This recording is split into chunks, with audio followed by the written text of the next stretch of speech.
টাকা এমন একটা জিনিস যেটা পাওয়ার জন্য মানুষ নিজের জীবনটা উজাড় করে দেয়। মানুষ বলে যে টাকায় সবকিছু হয় না, কিন্তু সত্যি তো এটাই যে বর্তমানে টাকা ছাড়া মানুষের কোনো অস্তিত্ব নেই।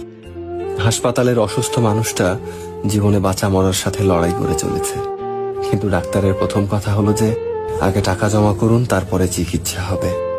স্কুলে পড়লে টাকা, কলেজে শিক্ষা নিতে গেলেও টাকা, আর চাকরিতে সম্মান টাকার কাছে হার মেনে যায়। কোথাও গেলে টাকাটাই সবার আগে দরকার হয়। টাকা থাকলে মানুষ মানুষকে মানুষ ভাবে। টাকা ছাড়া মানুষটা যতই সৎ সহজ ভালো মানুষ হোক না কেন, সমাজ সে মানুষটাকে অবহেলা করতে শুরু করে। বাস্তবতা তো এটাই যে টাকা শুধু দরকারই হয় না, আজকাল মানুষের সব থেকে বেশি প্রয়োজনীয় জিনিস হয়ে উঠেছে। টাকা আছে সেই ঠিক, সেই সব থেকে সম্মানী ব্যক্তি এবং সম্মানের যোগ্য। আর যার কাছে টাকা নেই, তার সত্যিগুলোকেও খুব সহজে মিথ্যে বানিয়ে দেওয়া যায়।